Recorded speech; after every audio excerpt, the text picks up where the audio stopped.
All right. Welcome, everyone, to the 2021 Society for General Internal Medicine Updates in Digital Scholarship. My name is Marty Freed. I'm an academic internal medicine doc at the Ohio State University Medical Center.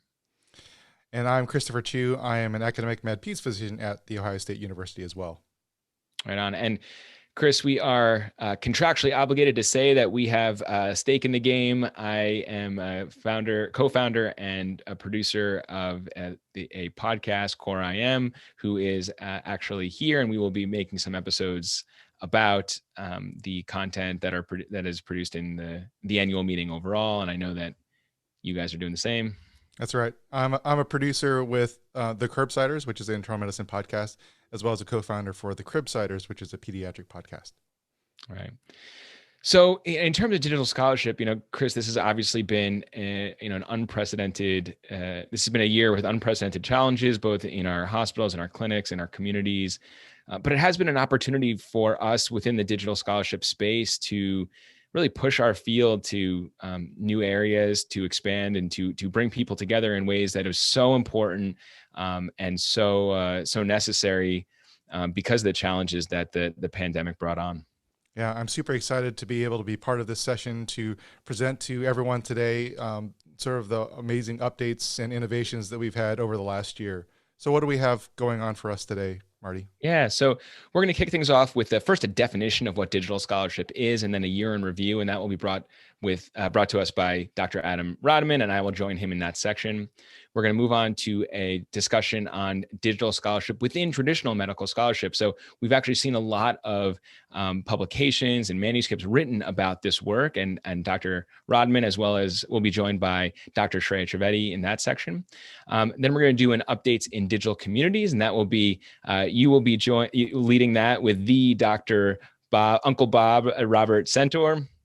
And then we'll finish things off with a really important and I think hopefully a meaningful discussion about some really amazing innovations within the within the diversity, equity, and inclusion space. The digital scholarship works within that diversity, equity, and inclusion space. So, that will be myself and Dr. Shreya Trivedi before finishing things off and getting some questions from the group. And just a reminder for some people who have never been to one of our sessions before, at the last slide, we will have a QR code with a link to a live-in document. It's sort of a primer and a list of resources that we have collected over the years, including some of the resources that we're going to talk about today. All right. So without further ado, we will transition over to Dr. Rodman. Hi, everybody. I'm Adam Rodman. I am a general internist at the Beth Israel Deaconess Medical Center in Boston, Massachusetts. And along with Dr. Trivedi, who I'm going to be talking again with shortly, I am the co-director of the IMED initiative. And basically what it is, it's a research and advocacy center for digital scholarship. So you can tell that I'm really excited to be here. And the first thing I wanted to start talking about in this with Dr. Freed is to get an operational definition of digital scholarship. And this is something I feel very, very passionately about. So I could talk for way more than 30 seconds about this, but I'm going to try to hold myself to that. Okay. So everybody, I think, knows the idea of Boyer's model of scholarship. 4 domains of scholarship traditionally situated in what I would say are traditional institutions. So what is digital scholarship? That's a great question. I'd love for you to answer that for me. We don't know. So digital scholarship, unlike traditional scholarship, which is within traditional institutions, so residencies, medical schools, journals, digital scholarship happens within virtual communities. And the definition of what counts as scholarship in the virtual space has been changing by the year, right? We don't know what it looks like yet, which is incredibly exciting. And that is why we are doing this talk. Yes, absolutely. And so we're going to spend this particular section really just reviewing that year in review, because so much has changed as the pandemic has forced so many of us onto these virtual communities and these internet-based platforms. We're going to talk about a couple stories that really highlight some of the prominent features of digital scholarship. And first is post-publication peer review. And second is the really amazing opportunity to advocate in response to the collective events that we experienced over what was a very turbulent 2020. Right. So this is probably when the story of Med Twitter is written, I think the Surgisphere story is going to kind of be the mother of all post-publication peer review. So I'll refresh your minds to, let's say, March, April of 2020. Surgisphere is a company started by this gentleman, Sapin Desai.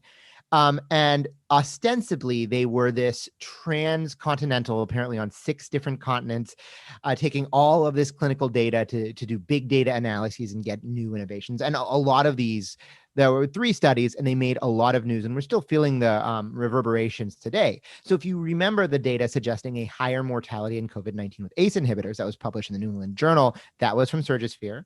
There was a preprint on ivermectin being effective in COVID-19, which led to some countries in South America adding it as a treatment, which is still being done today. And then, of course, there was the study in the Lancet that suggested that hydroxychloroquine did not work and potentially maybe even increased mortality that led to the WHO stopping their trial. The problem is it became very, very evident within days of the Lancet study being published that there were major problems with the data set. And this started actually percolating on French med Twitter and very quickly hit medical blogs. And in a couple of days, there was an open letter that was sent to the Lancet. The Lancet very appropriately asked for information from Dr. Desai and his collaborators. And essentially, as far as we know, like, we still don't know the full Surgisphere story, but it appears that it was all made up. And there were retractions, right? All of these studies were retracted. The WHO did end up resuming their hydroxychloroquine trial. And of course, as we know, hydroxychloroquine doesn't work in the end. But I mean, this was a major story with major international implications that was broken by virtual communities. Right. And probably fed into a lot of the confusion around what's going on with what is the truth with some of these issues that made it out to the lay press. So really, important use of post-publication peer review. Here, another great example of this that was well known to probably a lot of folks attending the conference right now is the story of a little paper that was published in December 2019 that sought to look at quote unquote unprofessional social media content among young vascular surgeons. This is, of course, the hashtag #MedBikini. Basically, what happened was the paper that was published in December 2019 to little, if any, fanfare was then resurfaced in July of 2020 when a 4th-year medical student who was researching etiquette for virtual residency interviews came across the paper and took appropriate umbrage at the paper's not only poor methods, but also, frankly, their definition of professionalism. Basically what the authors had done was stalked 480 vascular surgeons in training for a couple of years and coded their content as potentially unprofessional or clearly unprofessional. And you'll remember the summer posts containing images of physicians, med students, nurses, and others in bikinis with the hashtag, #MedBikini. And I think that as a community, we were totally justified in taking offense to this, right? The author's concepts of professionalism were clearly rooted in these kind of traditional Western, white, elitist, conservative standards. And this led to a renewed scrutiny of the paper, which, as it turns out, kind of actually the authors didn't even end up, it turned out the authors didn't ask permission to use the vascular surgery training database and essentially violating standards of informed consent. And so for these reasons and others, this too was retracted. And again, just kind of drove home how powerful our collective communities are when used as in the post-publication peer review. So that was post-publication peer review. And the other point that Adam and I wanted to raise in the year in review was showing how our collective voices really do provide an incredible opportunity for advocacy. And so over the last few years, our field has experienced a growing awareness of our own anti-Black bias and structural racisms that exist in our institutions, in our medical schools, in our hospital wards and clinics. We know the staggering statistics of how underrepresented are Black and African-American physicians are compared to the US population. And so what we've seen in response to that kind of leaky pipeline is amazing leaders and mentors have taken to social media and other forms of digital scholarship to address that by offering explicit mentorship to students, residents, and early faculty of color. And this, of course, what I'm talking about is the movement of Black men in medicine and also Black women in medicine, among others. Kind of the Black Match 2021 was another awesome example of this. And so I really can think of few better uses of Med Twitter than to mentor students who have been traditionally overlooked. Dr. Shreya Trivedi and I are going to talk about other examples of diversity, equity, inclusion, digital scholarship later on in the presentation. But for the purposes of this year in review section, we just wanted to highlight the emergence of this specific corner of advocacy within Med Twitter that deserves particular celebration and frankly, amplification. Yeah, and Marty, in a similar vein, I want to talk about the power of Med Twitter to actually affect things in the real world, right? Sometimes it's easy to trivialize what happens on Med Twitter, right? Med Twitter is for people who are on Med Twitter. So Dr. Princess Denner, was the program director at Tulane, at the Tulane School of Medicine Peds program. And last year, she filed a lawsuit against Tulane for racial and gender discrimination. And then just weeks before the match, about a month and a half ago, she was removed from her position. And within hours, there was an outpouring of anger at Tulane and support from Twitter, which these hashtags, DNR Tulane is do not rank Tulane, and then hashtag justice for Dr. Denner. And it spilled over into the mainstream press. Within a week or so, it was on national news. I mean, NBC News. The ACGME and the AMC both got involved in her case. And I believe that Dr. Denner was actually offered her job back, though I don't think that she has taken that. And I think this is an example, right? A program director losing their job is not something, even for discrimination, is not something that I think in previous years would have made the national news. But I think largely because of advocacy and support on Twitter, we're seeing real effects in the real world. And so many people are in these virtual communities. And part of the reason is because of COVID-19, but so many people are in these virtual communities now that I think this is just the beginning of what's going to be kind of the standard for things to come. And Marty, I wonder, what is your takeaway about all this? Yeah, so I think I agree with the kind of a new standard and a new way that we are interacting, on these platforms. And I think that what they show us, the collective, stories that we highlighted in this section, is that Med Twitter is a place where we can and should use that collective voice to support each other while we address the inequities that we are, appreciating more and more. And while we spend the rest of the session celebrating the great works over the last year in digital scholarship and the powerful voice that is this educational community, we should take a chance to reflect on some of the tough lessons that we learned this year, and really find ways that we can continue to use the power of the collective voice within Med Twitter to advocate for our colleagues. Hi, my name is Dr. Shreya Trivedi, and I'm joined by Dr. Adam Rodman. And today we'll be covering digital scholarship in traditional scholarship, which basically means we're going to be going over some of the interesting journal pieces and interesting research questions that have come up over the year with regard to innovations in new media, such as podcasting, Twitter, the whole 9 yards.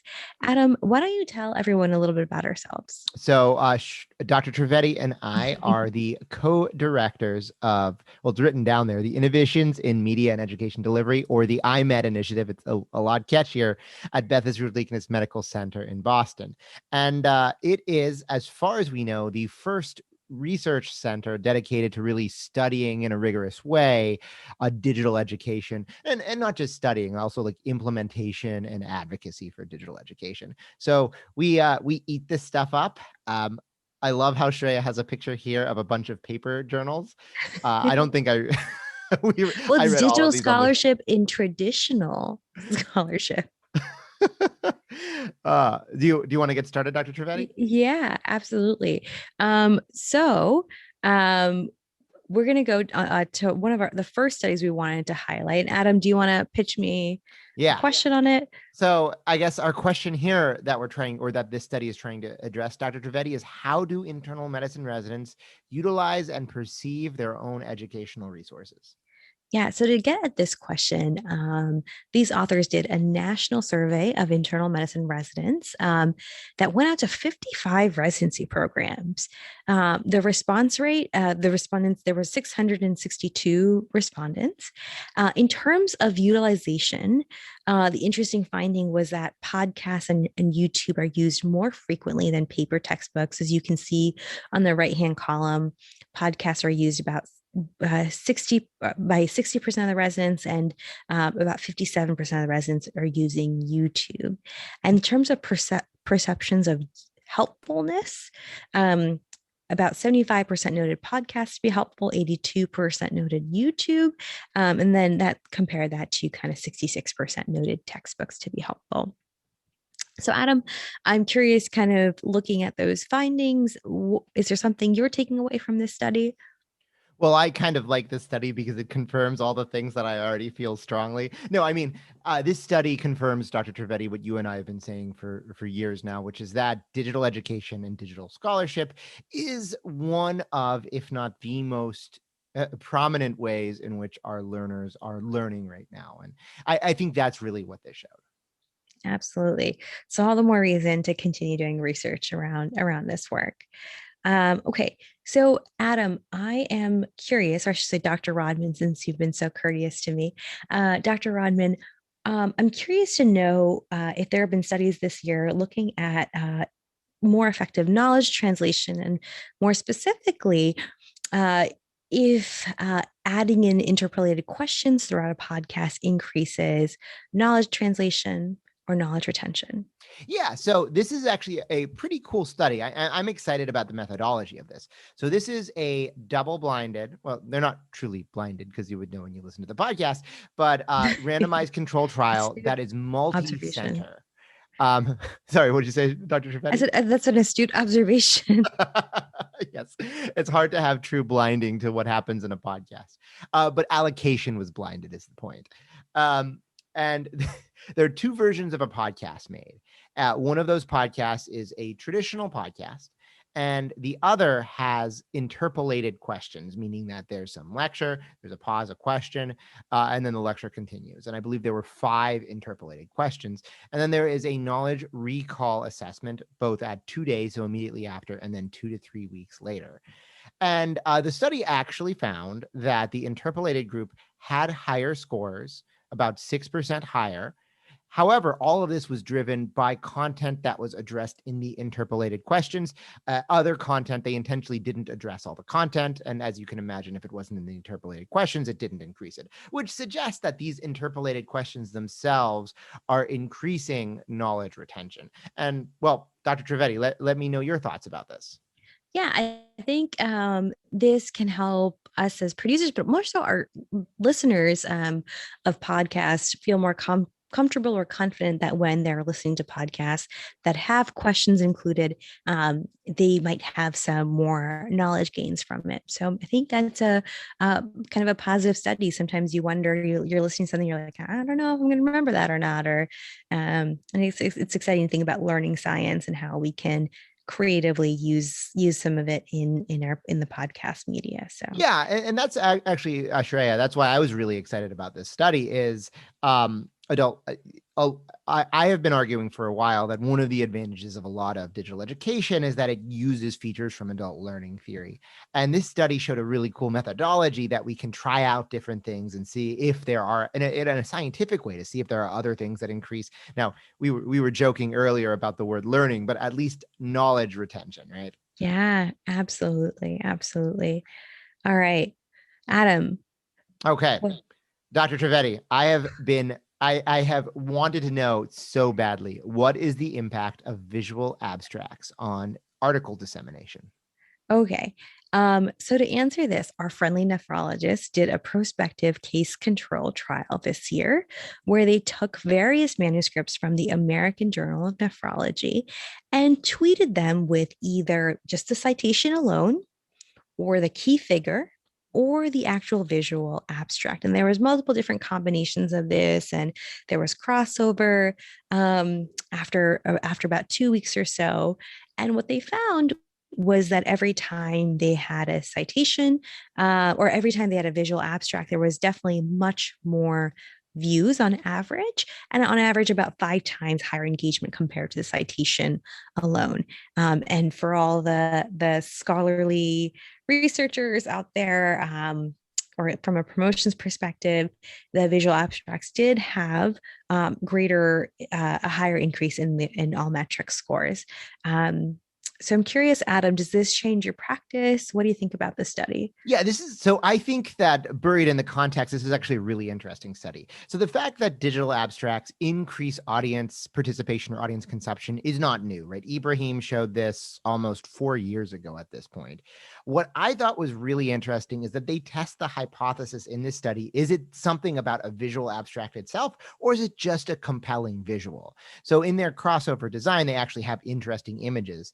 And they found that there is something about the visual abstract itself. So I do think that this is an important piece of the literature. And I think this is going to continue to push visual abstracts kind of as a standard for all new studies. I think it also addresses, or it brings up some very interesting questions that I want to know, which is, okay, we've talked about visual abstracts. They clearly are effective in getting people to engage somehow with a tweet or even with the article. Do visual abstracts, to use the parlance we've been saying, do they encourage people to have increased knowledge retention or learning about an article? And I think that's probably the next step in this literature. Look out for updates in digital scholarship in 2022. Hopefully. Okay, so Dr. Rodman, what do we know about medical education podcasts in other countries, thinking about our global health initiative and maybe our global education initiatives? Well, I am so happy you asked, Dr. Trivedi. So here's where I have a full disclosure. If anyone is reading the or has looked at our QR codes, this is this is a publication on which I'm the first author. Dr. Freed is the last author, and Dr. Trivedi is an author as well. So this is something that we feel passionate about. So one of the hopes of digital education is that digital education spans institutions and in many ways spans borders. This has a lot of opportunity, especially for learners in upper middle income countries, but really learners in all LMIC, low and medium income countries, where often there is not enough teachers for medical students. And there have been previous studies looking at YouTube videos and looking at blogs, which in fact shows that there is actually a pretty good amount of consumption of these materials in LMIC, especially in upper middle income countries. So the Pod Squad research group, which includes Dr. Trivedi and my podcast, among others, pooled our data over a 2-year period to run a similar analysis. And actually what we found was discouraging. Only 8.5% of the listenership in this time period came from LMIC, and this was significantly lower than other types of digital education. YouTube, for example, was almost a quarter from LMIC. We also did some subgroup analysis of content that was more targeted towards learners in LMIC, and you could see that it actually fared a lot better. So this, I think, is an important study, not a particularly encouraging study.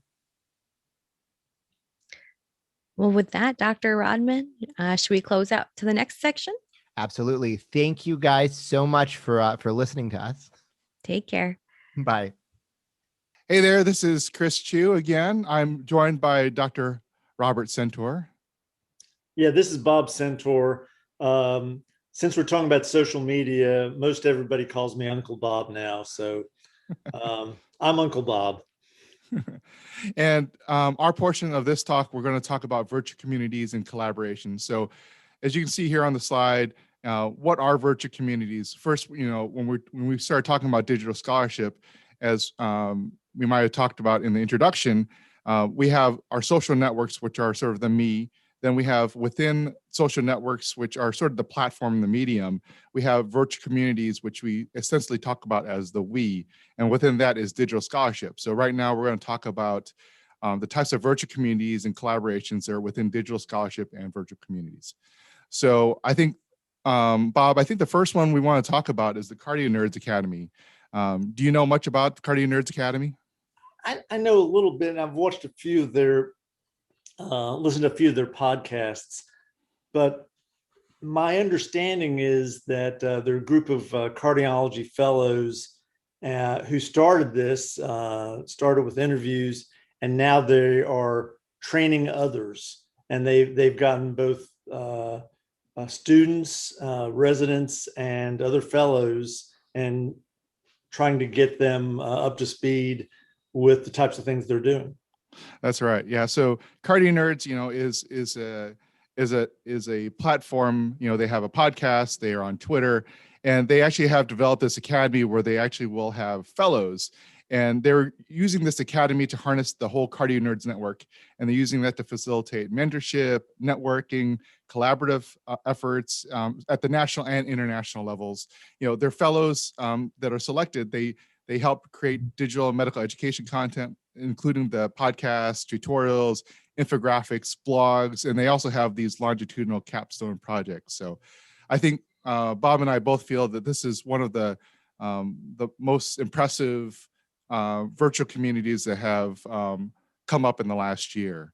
Yeah, is that right? This is really neat because this probably would not have been started if we couldn't go to meetings. So I completely agree. Cardio Nerds and many of the things we're seeing in digital media and digital scholarship this year have really helped us grow in times which we cannot collaborate together. I think our next virtual community which we have both been very impressed by is the Nephrology Social Media Collective. They also have their own fellows, but this is sort of like a loose collection of FOAMed sites, so free open access medical education sites.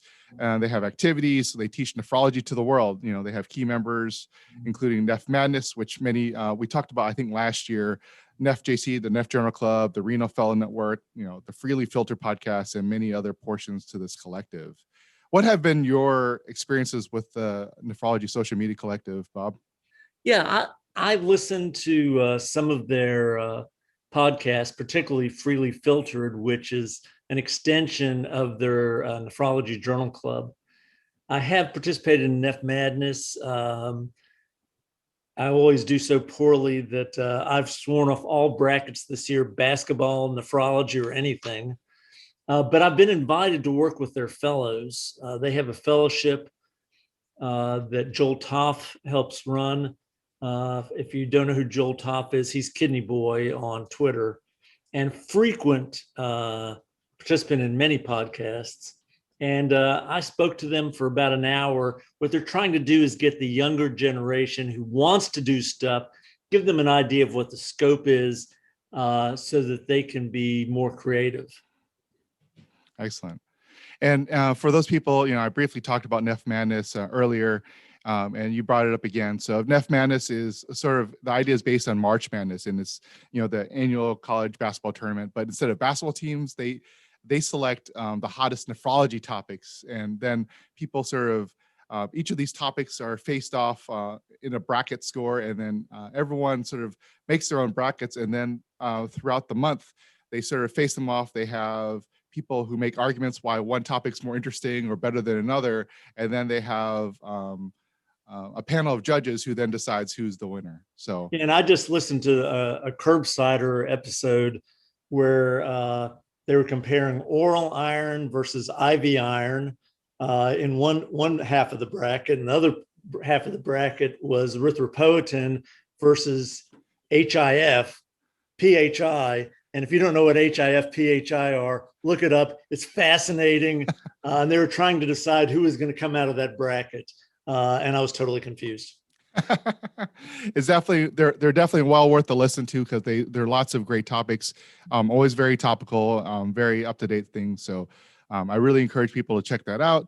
But that's what the Nephrology Social Media Collective is, as well as the Cardio Nerds Fellows. So moving from sort of those groups and communities is actually, we're going into something that you know a lot about, right, Bob? So we're talking about virtual morning reports. So we brought this up during updates last year, but virtual morning reports really were born out of the COVID-19 pandemic. So a lot of students and residents found themselves sitting at home without much educational experience, where they would normally be going in doing morning reports, and the clinical problem solvers were really in the forefront here.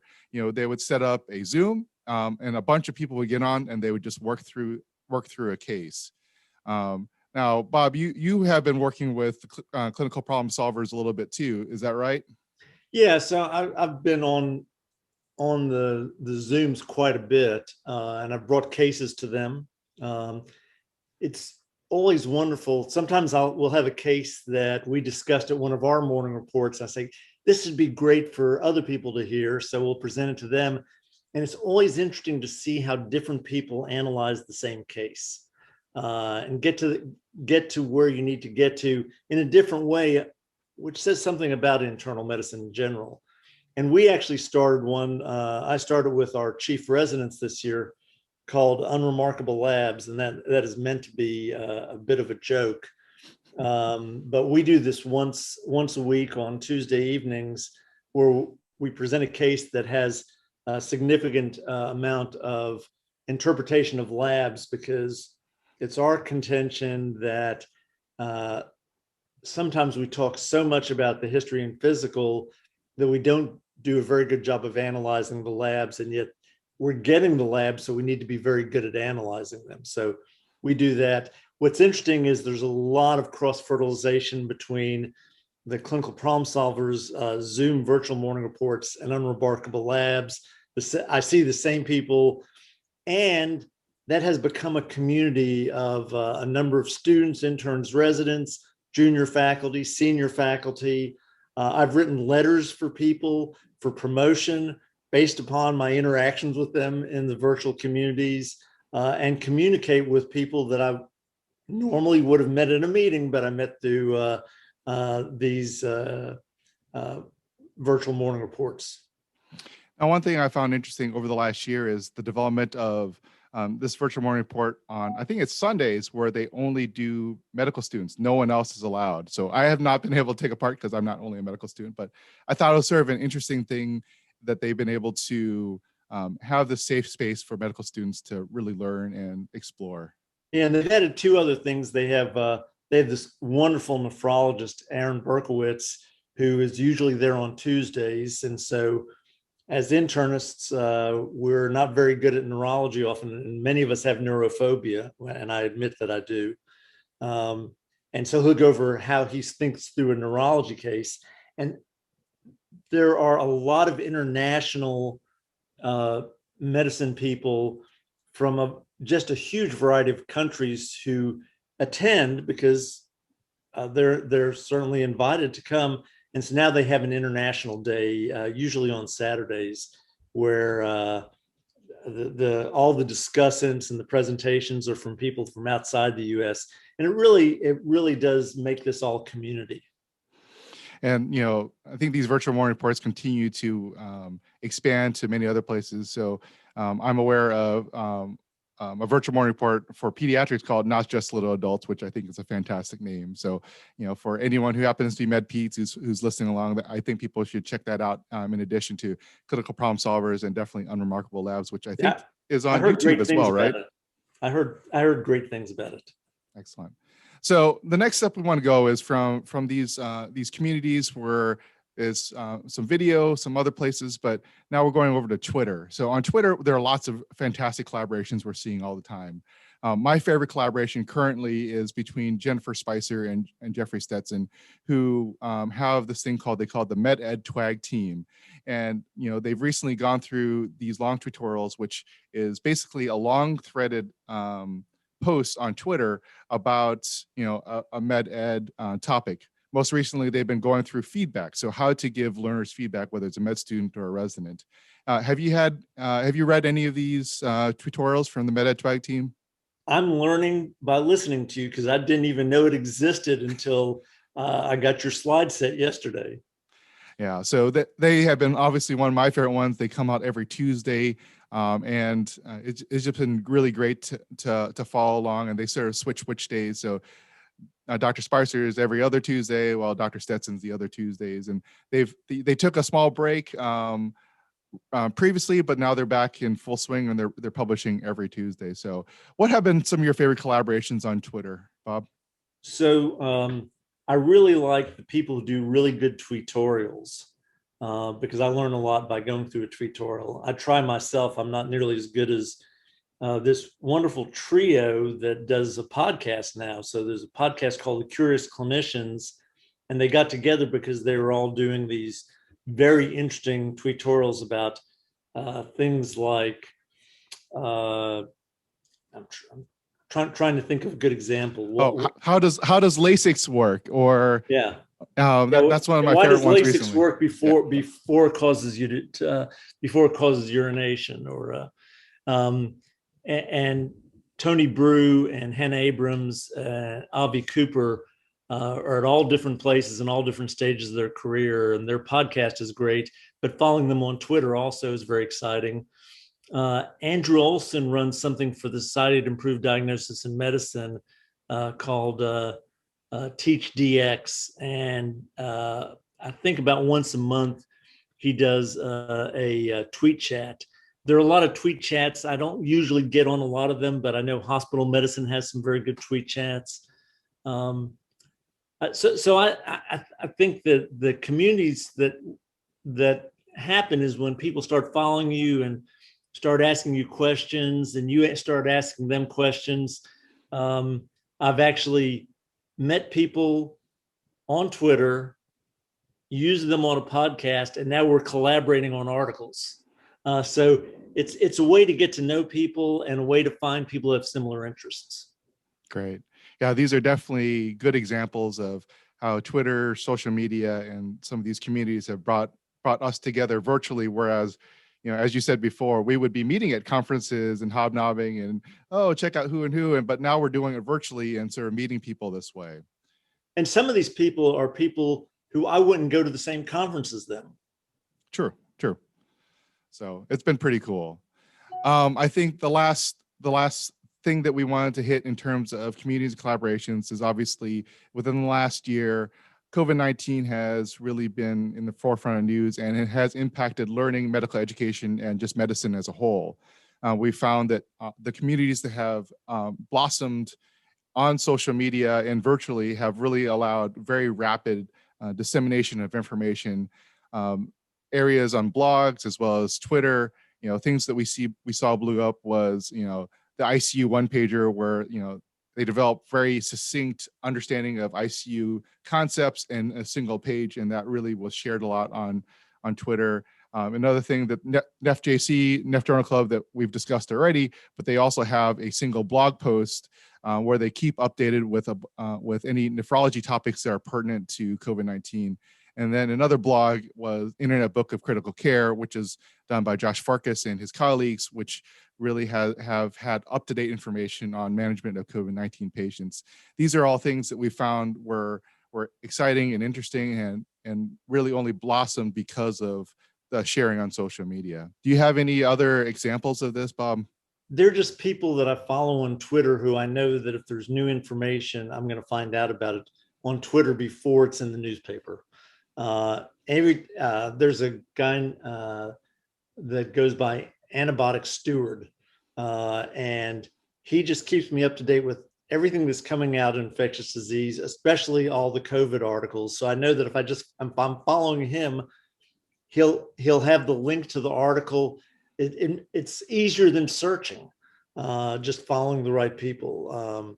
Eric Topol has been writing a lot about this, and a lot of good controversial stuff. So I get a lot of my knowledge starts out with something that's mentioned on Twitter, and it makes me go read someplace else.